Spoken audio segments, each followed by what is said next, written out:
Good morning, good morning. Good morning to you. And yes, if you can hear the sound of my voice, you are listening to another edition of The Reading Circle with your host, Marc Medley, heard live here each Saturday morning on WP 88.7 FM and Brave New Radio.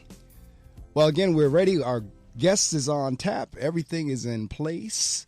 And so we're ready to kick off. As you know, we usually kick off in our customary fashion, reading from two works. Then I'll introduce my guest and we'll be underway. But before we even get going, big shout outs to Officer Nick Nobre. As Nick let me in this morning, as I share with you all the time, as this being the first show on a Saturday morning, I have the pleasure of being escorted in by the police. And they make me feel real special as they let me into the door, because it is work for them, because they constantly run back and forth to the studio to let either someone out to lock everything back up, or either the first show in the morning to let us in. So I appreciate them. And since Officer Nobre has hung out with me a little bit, I said, I'll shout you out this morning, Officer Nobre, and doing just that. So with that being said, as I said, normally I would give you the weather, but I don't have it in front of me at the moment. So we're going to move right on into the next part of the program, which is where I read from two selections, one from the book What Can Happen When We Pray, and the other is Until Today by Iyanla Vanzant. For today, October the 18th, it says, Getting Through the Bad Times. In the streets, they bind on sackcloth, on the housetops and in the squares, everyone wails and melts in tears. Today's prayer, God of consolation, you remain present with me when times are good and when they are bad. Sometimes I feel discouraged, and I think that all my faith and hope is in vain. Thank you for the refreshment of your Holy Spirit that comforts me and restores my soul. Give me the strength today to comfort those around me who are sad and in despair. Use me to remind them of your faithfulness. Amen. Today's reflection. I cannot live in denial of life's suffering. Nothing can remove the reality of pain, destruction, and violence in the world. Interestingly enough, Officer Nobre and I were just talking about that this morning. Even Jesus could not escape the hard and difficult days of his own suffering, humiliation, and death. Perhaps I have the opportunity today to reach out to someone who is going through bad times. I believe that when burdens are shared, they do become lighter. May God use me to bring comfort to someone who is hurting. That's from the book What Can Happen When We Pray. From the book Until Today by Iyanla Vanzant for October 18th, she says, I will realize my own worth when I accept I cannot get away with inappropriate, unworthy behavior. Life will not let you get away with something for a while, or life will let you get away with something for a while, but sooner or later, you will pay the price. When you get the bill, don't be shocked. Don't act like you don't understand. Everything you do in life causes the effects that you experience. When you get the bill, be prepared to pay. Move on. Now here comes the hard part. When the moment of reckoning comes, and it will, you may feel as if you are unable to forgive yourself. You may be too proud to ask for forgiveness. There may be no way you can make amends or restitution. In the worst case scenario, you may be faced with all of these possibilities at once. Should that happen, remember this. Life knows what you are capable of. The only reason life has taken time to point out your little shortcomings and nasty habits is that life wants you to act like you know who you are. Until today, you may have been trying to get away with doing something that is in conflict with the things life knows about you. Just for today, stop doing things that are beneath you. Today, I'm devoted to stopping the things I do that do not honor who I am. Funny enough, again, as I said, Officer Nobre and I were talking as we were walking in about, I was telling him how, I was sharing with him how I work in the school system, and we were talking about the students. And I was sharing with him that a lot of the students really do not believe that they will get caught or anything will happen to them with some of the things that they're doing. So in their minds, if they're running around with a little BB gun, even though it's not the real thing, or either one of the toy guns, and they come up on a police officer, they really don't believe that the police officer would really shoot them. And I was sharing with Officer Nobre that if I were in his shoes, if I was a police officer and I saw anything that looked like a weapon, it was in the shape and form, most likely I would shoot, because you don't know. You really don't know. So I try to help the children understand, don't put yourself in a position in harm's way. Don't put yourself in a position that you would have to deal with the police. But many of them really don't think that things can happen to them. They really don't. And I deal in an urban community where things are happening fast and furious every day. And they're happening to some of the students that I serve. So it can happen, and that reading goes right with what we were talking about, as it usually does. That's why I know there's such thing as a higher power, a higher force, because it usually lines up with something that is being said or either the guest that's going to be on the show. And as I said, my guest is already on the air. He is there. I'm going to read the bio that I have. Normally, if I can go online, but because we switched studios this morning, I am flying in the blind. I usually have my computer up and everything in front of me, but we switched studios as the other studio is actually up for repairs, and I am flying in the blind. But I do have the book in front of me, so I'll read the bio that I have on the book, and then I will allow him to tell you more about himself. My guest this morning is Apostle David E.Taylor. He serves in all of the fivefold ministry offices as an apostle. He most prizes his face-to-face appearance, relationship, and friendship with Jesus. These encounters have been documented and reported by many pastors and leaders and in testimonials of God's people for more than 18 years. He and his family live in Florissant, Missouri. Oh, you're out of Missouri. You know what? Because I was talking to Pastor Blount, I thought you were calling out of New York as well, but he is Missouri. So, Apostle Taylor, good morning. Good morning, my friend. How are you doing? I am doing well. How about you? Shoutouts and all those kind of things. And at the age of 17, Jesus appeared to me in a dream, and he talked to me, and he changed my life. And so it mushroomed after that visitation. It mushroomed into a global ministry around the world where so many millions have been touched and changed. So you actually had a Saul to Paul experience. Yes. For lack of that's a good way of saying it.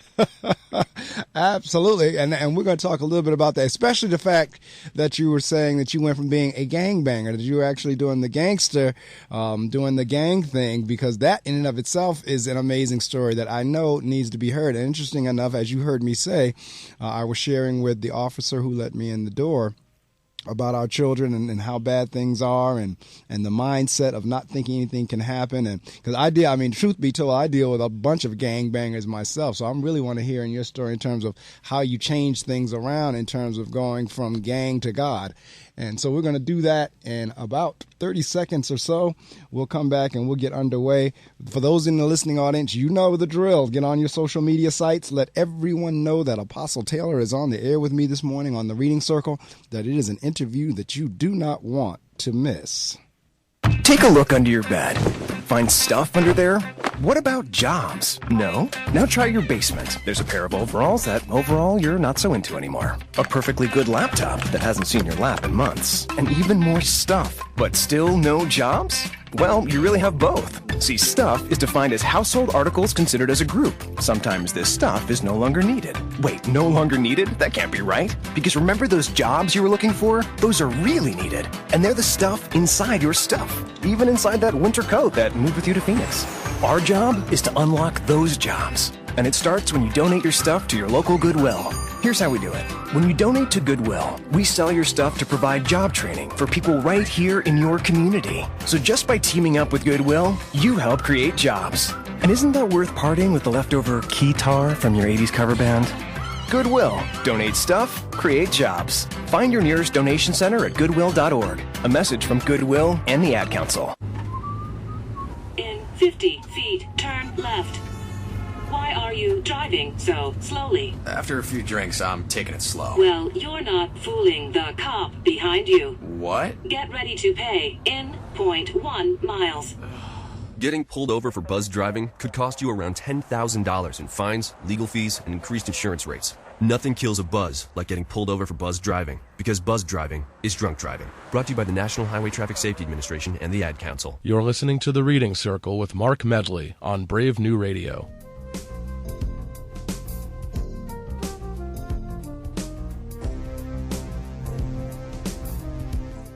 Yes, indeed. You're listening to The Reading Circle with your host, Marc Medley. And again, my guest is Apostle David E. Taylor. And right off the bat, he's piqued my curiosity because he said he had a vision, if you will. He had a dream. He had a personal appearance that totally redirected his life. And it's one thing to kind of be quasi on the path, doing the right thing, or for the most part, never one that got in trouble. And then there's another one that straight up was going down the wrong path, going totally opposite of the direction that he wound up taking because of this encounter. And that's what we're going to talk about. But I tell you what, before we even get into that, Apostle, I'm going to ask you, where did the writing come from? Was it something, because now clearly you already kind of said, as a child, I was gangbanging. So I don't know if you were doing much reading and writing then, but maybe you were. Talk to me a little bit about that.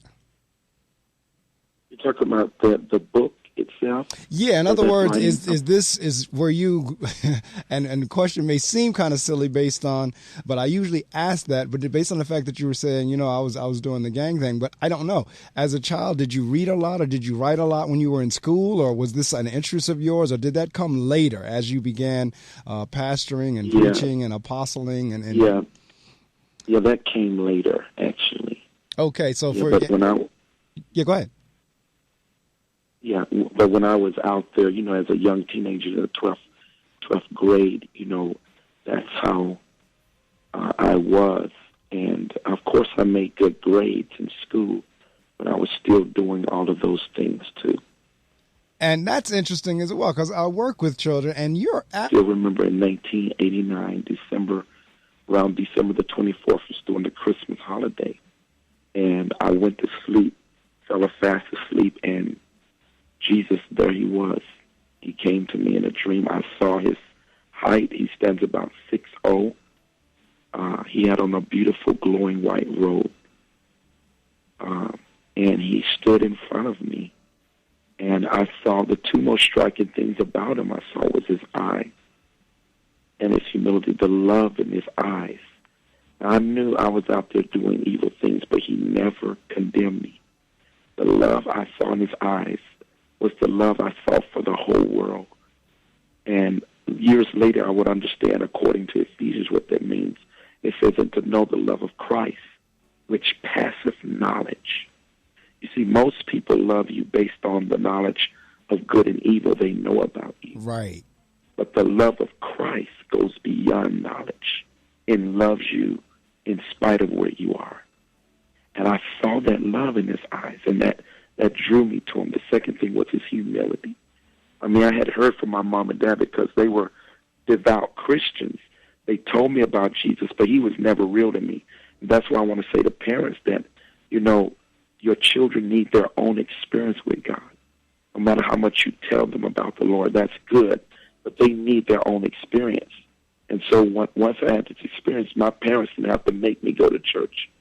I went on my own. Plus, I stood on the heaters in my 12th grade year and got people saved afterwards.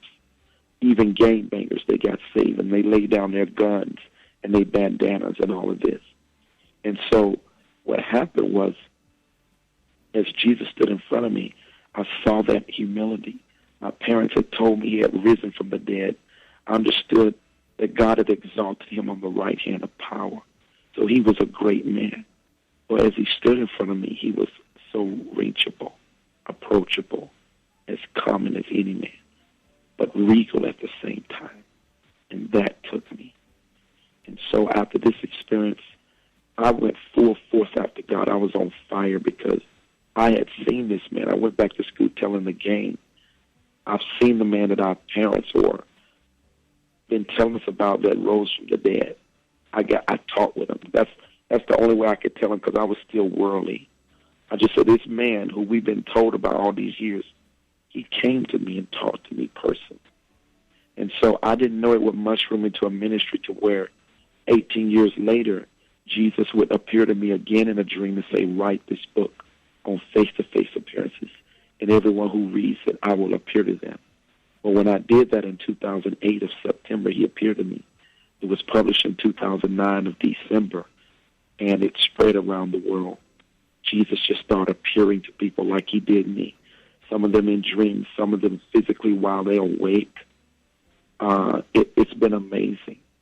And now whole countries are experiencing this, and it's awesome. And, interestingly enough, you answered my next question because you said you were a gangbanger, and then you said you had the dream, because my next question was going to be, well, how did you know it was Jesus, or had you been exposed to anything about Jesus to know that that was him when the dream came? And you kind of answered that when you said, well, yeah, my mom and dad, my parents were telling me about this man called Jesus, but he wasn't real to me, and you said until that dream. What was the response of your fellow gangbangers, like when you now went back and said, I had this dream? How did they respond? Well, they knew how evil I was, number one, so that intrigued them. And what really intrigued them was my instant change. They knew that it was just impossible for something like that to happen unless I had a supernatural encounter. And so that's what helped lead them to the Lord as well. So when you say evil, I mean, because you're talking at that age time, so you said you all had been together for years and your encounter happened around 17. So we're talking like whenever you were like 12, 13, 14, No, a little earlier, maybe. Even earlier? 14, 15, 14, really to be macho and all of that stuff. Just that pride of life, of wanting to, it wasn't that I wanted to belong to a family or group of people, because I had a good family. Right. That wasn't it. I was more attracted to the popularity and the toughness of the image of it all, So that's what kind of drove me into that. I was very impressionable with that when I was younger. So as I grew up, I grew into that. Well, and again, so I guess the more evil or the bigger or the worse the deed, the better the bad boy image became. Yes, exactly. There you go. That's exactly it. Oh, and I know, because I remember my high school days well, and I always know that the girls always fell for so-called, quote unquote, the bad guy. That's who all the little girls in school wanted. Right. And the those that were considered bookworms or nerds couldn't get their attention. Right. That's right. So I remember those days well. So I can totally relate to where you're going to. And really, even in the media and in the movies, it's always like the bad guy image that's always kind of portrayed. That's where if you go back to the 50s, you had the Jimmy Deans. And then as you worked your way through, each time there's always like the hero is always the bad guy, if you will. So I can totally relate to that. And I can also relate to what you're saying. You know what? And this is what a lot of people don't believe too. A lot of people don't believe that kids that wind up in gangbang situation come out of a good home. They automatically assume that they're either raising themselves, or they had bad parents, or they had parents who were gangbangers. That's not always the case. Exactly what you just described is more of the case than not. Like you said, because now we even have girls doing it.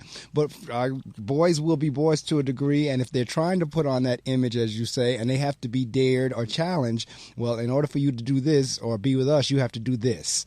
In order to be with that group or to make it to that level, you have to do that. So that's a lot of times that's what drives the behavior, and people just think, they're just mean. And that was tempting the young people. Right. They want to appear on a certain level to their peers. That's the biggest one of all. It ain't all the other stuff that people said. I'm telling you, that's the biggest one of all. Because that's what that's the temptation that is leading them down the wrong road.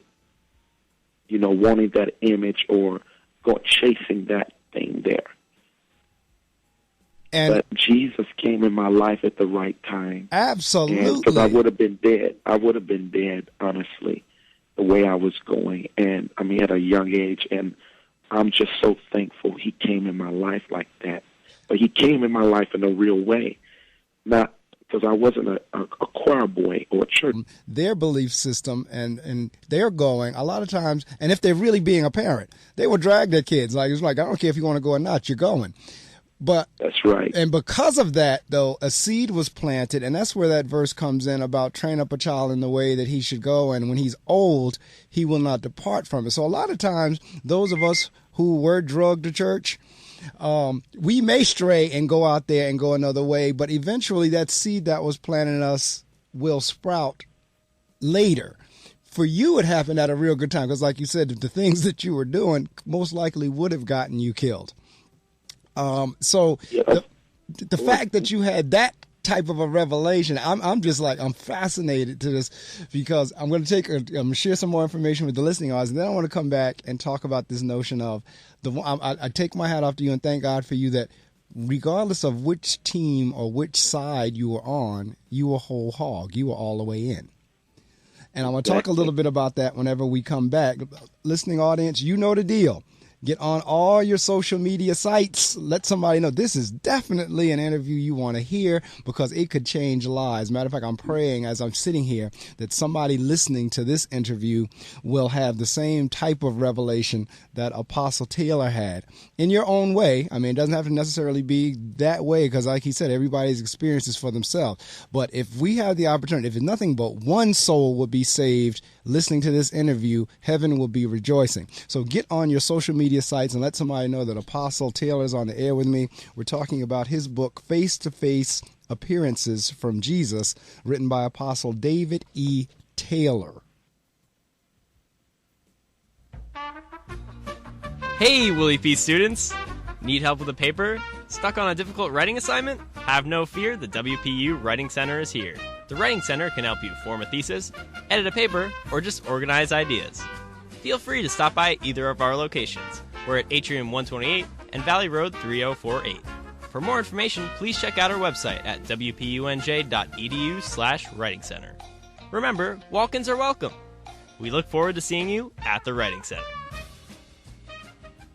There are many reasons and many people who need prescription medications. These same drugs that ease suffering for some are abused by others. When abused, these drugs can have some really scary side effects and even cause death. Prescription drug abuse among college students is a growing trend, which often includes combining prescription drugs, like opiates, with alcohol and other substances. The non-medical use of prescription medications is a close second only to marijuana as the most common form of illicit drug use. Combining alcohol and opiates enhances the sedative effects of these drugs, increasing the risk of death from overdose. Prescribed does not mean safe. Don't share. Use correctly, store securely, dispose responsibly. To learn more about the use and abuse of prescription medications, contact Marianne Edmond, health educator at edmondm1@wpu.edu. If you think you have a problem with prescription medications and need to talk, contact the Counseling Center at 2257. This message was made possible through a grant from the New Jersey Department of Human Services, Division of Addiction Services. You're listening to The Reading Circle with Marc Medley on Brave New Radio.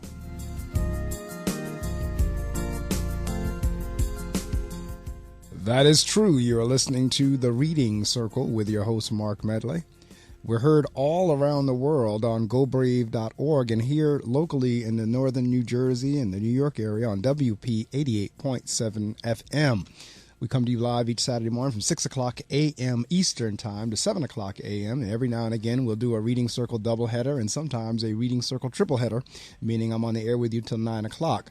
In the 7 o'clock to 9 o'clock hour, when I'm not doing Reading Circle double or triple headers, we put on the Good News and Song, which is the gospel music, which fits right into my interview, my guest this morning, because we're talking about face-to-face appearances from Jesus. And I said prior to sharing that information with you, if anyone listening to this interview, if we don't have, because people can listen to us all over the world as well as locally, and if nothing but one person listening this morning hears the apostle's voice and it causes him or her to change, then this interview has done its job. And then some, because I'm sitting here like in awe listening to Apostle Taylor talk about his experience. And right before the sharing time, I said I was going to come back and talk about, because Apostle, let me tell you why I'm going to talk about the next thing, because you have some Christians or some folks that when they were worldly. I see a lot of Christians, even young people now, they're ashamed to talk about Jesus. They go to church, they're Christians, but they are not bold about their faith. And I don't mean to be brutal, but we should be bold. And, when he appeared to me, I stood on the heaters. I gave up my lunchtime to go witness about him. So, whatever you do, you need to be wholeheartedly into that thing, as you were saying. And, it's impossible to have an encounter like I had and be the same. Paul was on his way to kill Christians. That's right. Paul, before he became Paul. That's right. He was killing Christians, and Jesus came to him, and that turned him around 160 degrees. It was a total turnabout. And so this is what I'm saying, that I believe people need their own experience, and that's what's happening. When people read this book, Jesus appears to them, just like he did me. And this happened with secular people, all kind of people. It's been amazing what's been taking place. I don't doubt it a bit because, again, I know me personally. There are certain events that have happened in my life. I tell people all the time, there is no doubt in my mind that it was God that put that together, because man could not have done it like that. And there's been, visible, things, there's been processes and things that have occurred that I know for a fact, as I'm sitting in this chair, that man could not have put it together, the timing and everything else. I know I did a career change from corporate or the business world to education. And Apostle, when I tell you how things fell straight into place, that's one example for me that I know God did that man could not have put that together. I had a situation timing wise of something that was due or about to happen and something else that happened to knock that out, that I know man couldn't have done that. That had to have been God. I had, even as a child, I can remember as a teenager when I first got my license, I shared this story all the time. Even in the trivial things, I remember I was trying to change a tire, and I had got out of the 5 or 6 lugs, however many was on the tire, all of them broke but one. And that one would not, no matter what I try, it would not break. And as I sit here and tell this story, it is nothing exaggerated. I literally stopped and I said, Lord, please, you could describe, this happened some years ago, and earlier on in the interview, you described the robe, you described the eyes, you still remember that dream to this day. Yes, exactly. Like it was the first day he appeared to me. And he had sandy brown hair that came over his shoulders in waves. And the light and power that exuded from him was amazing. And what I'm so excited about now is that other people are having these encounters. People who are completely in the world, and or not just Christians, but sinners. And Jesus is appearing to them. Even Muslims. We've had this book reach people who were terrorists, bombers, suicide bombers for Muslim jihad overseas, and they read the book. Jesus appeared to them. They gave their life to Jesus. They denied their date to go blow up a place because Christ appeared to them. So this book has gone all around the world. So I'm sitting here with the book in my hand, and I'm looking at right now. I just opened up to chapter 3, and chapter 3 is how to become a personal face-to-face friend with Jesus. I'm going to share some more information with the listening audience, and when we come back, I want you to talk a little bit about if someone's listening audience and say, well, how does that happen for me? And they don't have the book yet, because I know after listening to you, they're going to order it. But in the meantime, as we're talking, kind of give an idea, an overview as to, well, how, because you can't force it to happen, but how do I set myself up for me to have a personal encounter? Not necessarily, again, like you had, but your own, whatever your own is. So I'm going to share this information with folks, and then we're going to talk a little bit about chapter 3 in the book whenever we come back. For those in the listening audience, you know the drill. Text somebody. If there ever is one you need to hear, is this one. Text somebody, and because this could change their life for the rest of their life. Let somebody know that the Reading Circle is on the air on gobrave.org. Or if you're in the New Jersey area, it's WP 88.7 FM, particularly in the northern New Jersey area. If you're here, again, tell them to get up, tune in. If they're already up, tell them to tune in. Say, Dave, do you know that One Direction had the #1 stadium tour this year? No. Do you know that YouTube won't make the same licensing deal with the indie labels that it does with the majors? They won't? Do you know that Vivo only airs videos from Sony and Universal and does not censor any material? Hey, Steve, how do you know all this stuff? Because last semester I tuned into Music Biz 101 and more on Wednesday nights at 8 p.m. on WPSC Brave New Radio and heard industry guests talk about all of this stuff. That's that cool show from the Music and Entertainment Industry Management Department on campus that you can call in or tweet questions about the music biz, right? It's the only one in the country, and it's a Stitcher Radio podcast as well. Wow, so the show airs live every Wednesday at 8 p.m. I bet they have great guests lined up. I'd like to learn more about touring using social media and DIY stuff. Just coincidentally, the semester show will include tour manager Dave Laurie, social media whiz Sean Rosenberg, and from Clifton, Sean and Rachel from Blue Raven Entertainment. When's that show on again? Wednesday nights, 8 p.m., live only on 88.7 WPSC Brave New Radio. And it's free! You're listening to The Reading Circle with Marc Medley on Brave New Radio.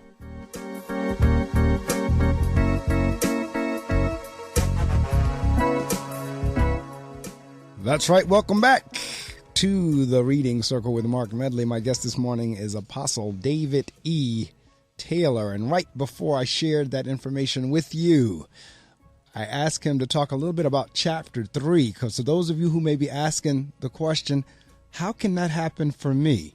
Apostle, talk a little bit about that. Because our chapter 3, or however way you like to share, how one could have that happen for them. Yes. Well, actually, there were people starting to experience Jesus appear to them before I ever wrote the book. So I'm not basically saying people just have to buy the book for the appearance, but if they've had contact with my ministry in any kind of way, God has given me this special grace to arrange this meeting between them and the Lord. It says about Moses in the Bible, and he brought the people to meet with the Lord. I kind of have that same kind of anointing where God has commanded me to help people meet with him in a special way, face-to-face like this. And so one of the ways that people can prepare is to really be expecting. He was a man of unclean lips. That's right.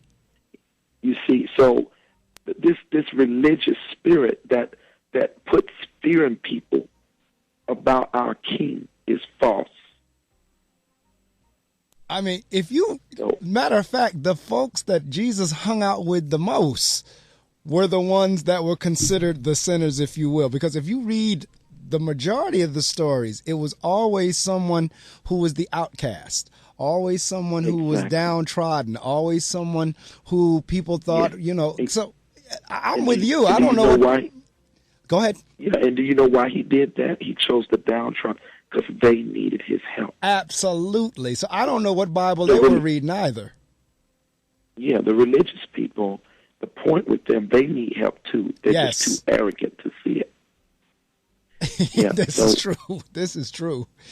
Because he says clearly in there, it's the sick who needs the physician. Mm-hmm. It's not those who are well, it's those who are sick that needs the doctor. In other words, the church really is and ought to be like a hospital. And that's why, and it's funny because I have this discussion with my pastors all the time, as well as, he's trying to get the people to see that everybody has their own issues. I am comes in. And it's funny, we challenge folks all the time and say, okay, you say just as I am, but what happens when a just as I am walks in off the street?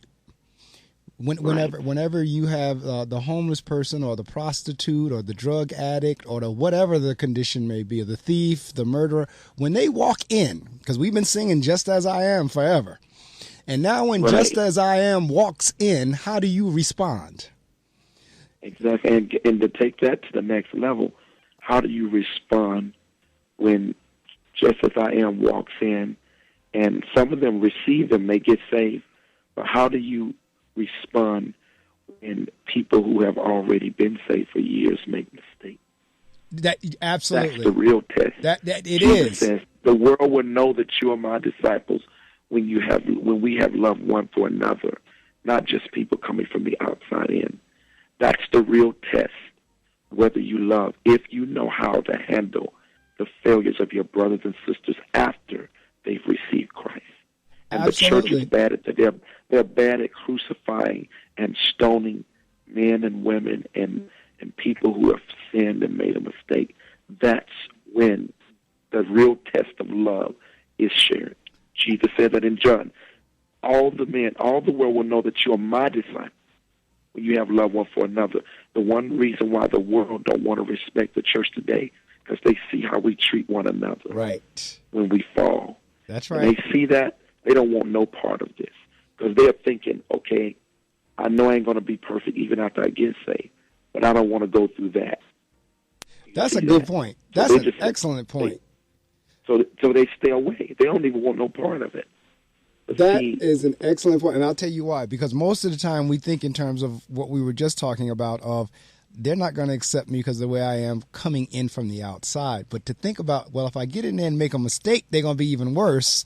Why would I want to be bothered with that? That's an excellent point because I wouldn't want to be bothered with it either. I mean, when you look at it from that perspective, it really is supposed to be a receiving, nurturing place. In other words, as you just, and it's funny again, because my pastor came and he was young at the time whenever he was selected as the pastor of the church. Our previous pastor had pastored the church for like 65 years. And he had been working with this young man, and everyone thought, because at the time he was like 93, 94 years old. Everyone thought he was going to pick an older person to succeed him. And he picked this young man at the time that was 26. And a lot of the church members just kind of like lost their minds. Like they couldn't believe that's who he really felt God had spoken to him to be a successor. And as it turns out, that was another situation, by the way, that I saw that had to be God and not man. But he is constantly challenging us in that area in terms of, you know, like if a young lady makes a mistake, and because we're not condoning the wrong behavior, but you can't kill the person out. Right. So if the young lady and the young man made a mistake and they got pregnant, and a lot of the older saints would be like, well, they got to stand up in front of the church and they got to apologize. So one of his first things, he said, okay, I'll have them do that if you stand up and apologize for everything you've done. That's right. That response. There was no rumors. Right. She was caught in the act, and he still had mercy. But the point is, until we master the love walk, like Jesus has told us, he says, love you one another as I have loved you. But a lot of people are still trying to love people like God loves us. You see, there are two loves mentioned in the Bible, the love of God and the love of Christ. God has no knowledge of sin. He can't stand the look of sin.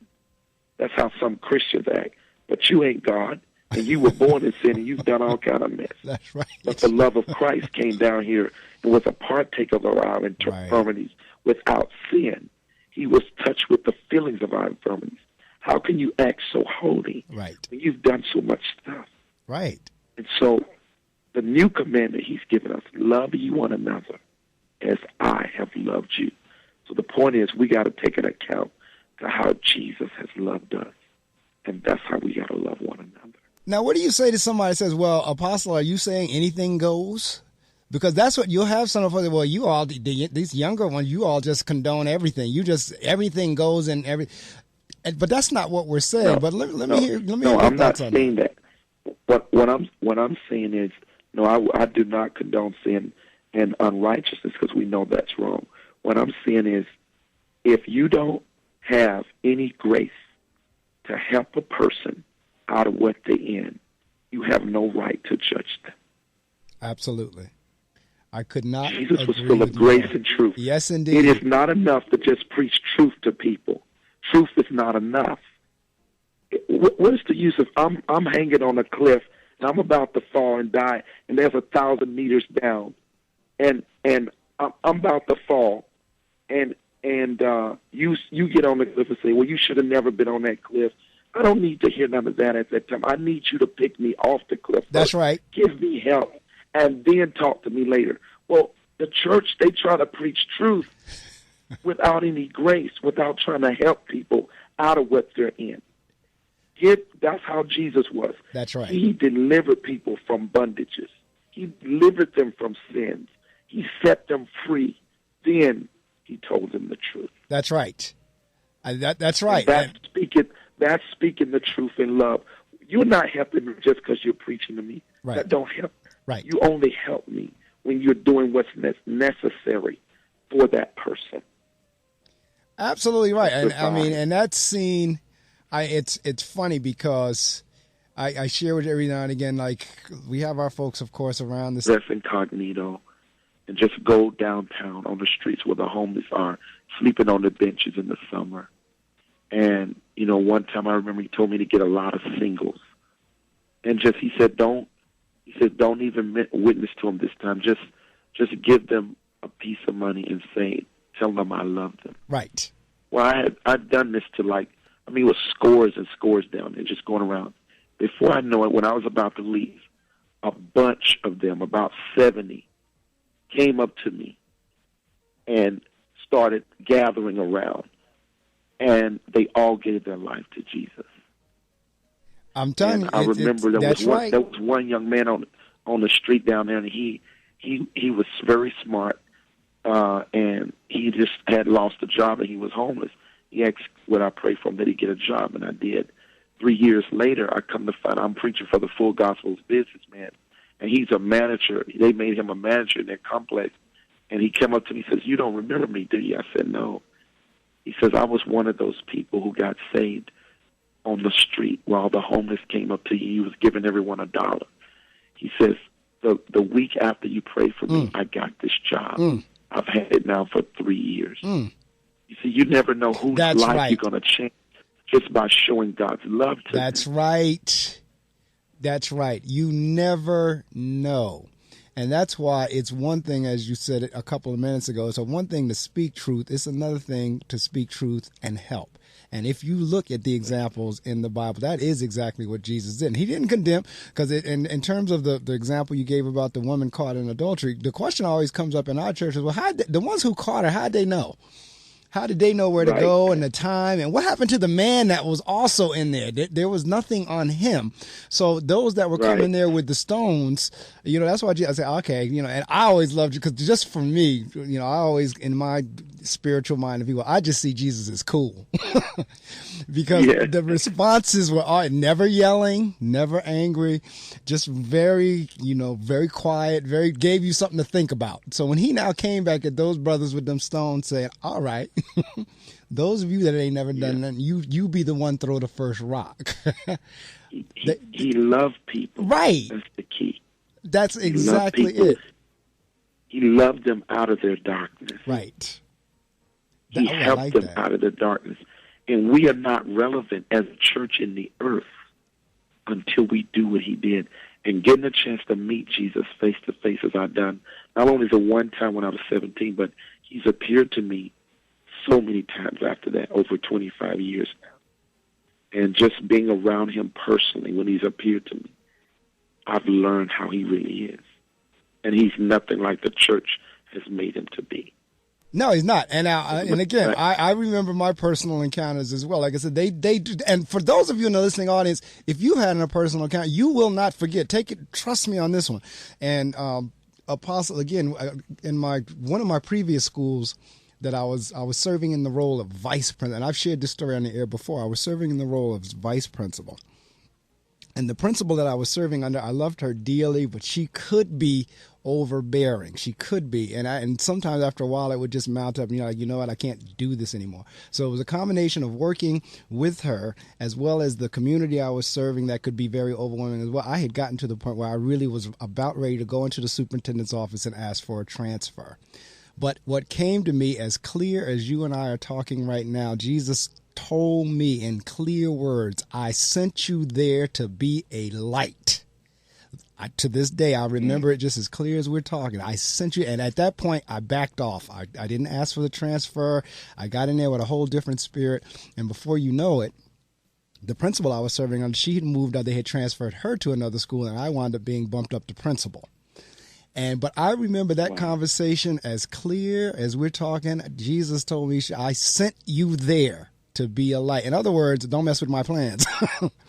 Don't you go in there and ask for a transfer. Don't you go in there and screw up why I sent you there.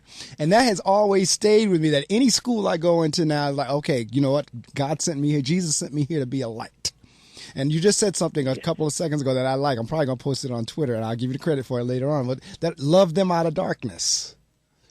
Yes. I like that. Love them out of, are you loving somebody out of darkness? So maybe that's what I'll put on there. Maybe I'll put it on there like that. But that is key, is loving somebody out of darkness. But, and again, in terms of like, I can relate to you when you say you saw and heard, because I have heard as well, and others have also, and it is an experience that you don't forget.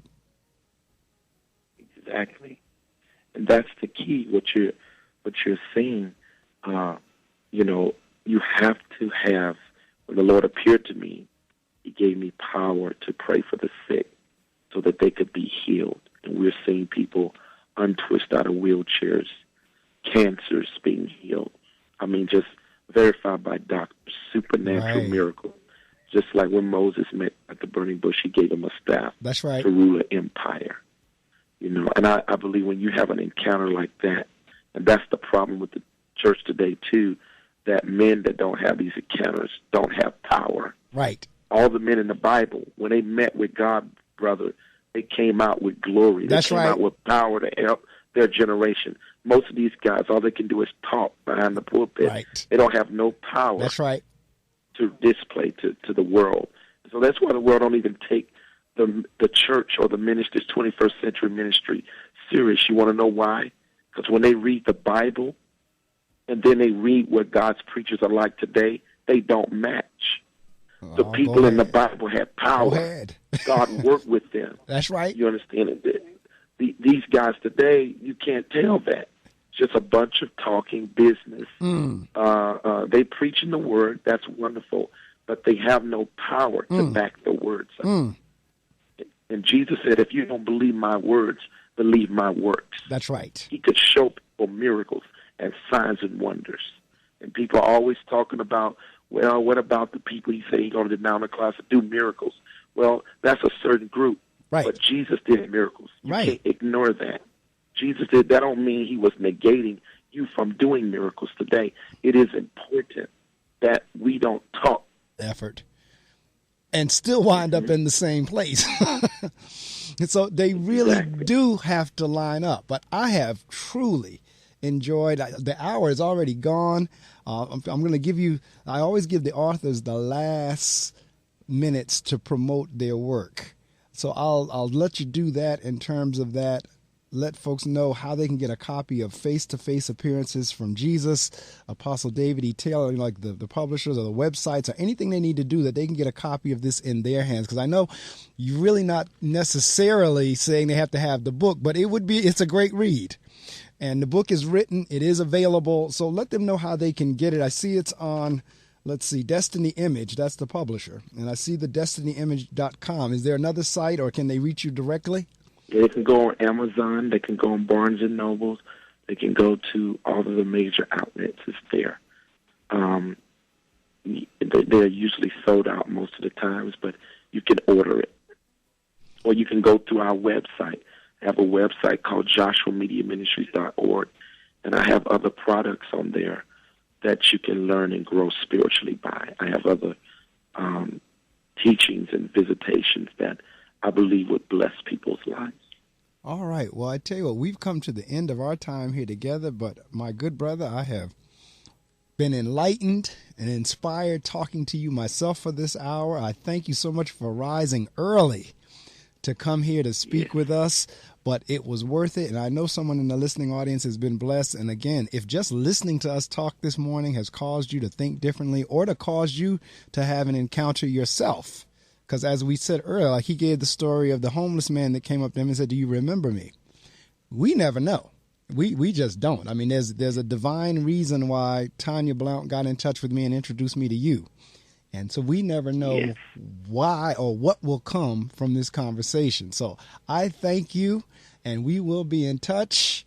And I wish you nothing but Godspeed with this. And I generally don't get to read the books from cover to cover till after the interview. But I'm going to make sure I read this one from cover to cover because I have skimmed it and I've gone through various parts of the chapters, but I'm going to go back and read it from word one to word last. I want to hear when Jesus appears to you after you read it. I want to hear what he says to you. All right, because he's appeared to me before, but if he's going to appear again, I will certainly do that. Yes. All right. Well, you have a wonderfully blessed day, week, and rest of the year. And until we get together again, God be with you. You too, my friend. Thank you. Thank you. Bye-bye. Take care now. Thank you. All right. For having me on. Thank you. Thank you. All right. Well, that ends another edition of the Reading Circle with Marc Medley. And each week, I tell you, my guests, regardless of what field they are in, they have been so motivating and inspiring, whether it was in the field of education, whether it was in the ministry, whether it's in whatever, whether they've written a novel, whatever they've come on the air to talk about. I mean, it is an inspiration for me. And I don't know about for those of you listening, and my guess is if you've taken the time to rise this early in the morning to listen to me, most likely it has been an inspiration to you too. Linda Miller, if you're out there, good morning. Thank you. I didn't get a chance to text you back yet, but I will. I did receive the text, and Linda is a faithful listener. If I don't know anybody else listening, I know my wife is listening, I know my mother's listening, and I know Linda Miller is listening. If no one else is listening, I know those three people are listening. So to the three of you, to my wife Yvette, to my mom Jane, to Linda Miller, I'm shouting you out. Good morning to you, and thank you so much for your faithful listenership. Because as I just said, if no one else is listening, I know those three people are listening.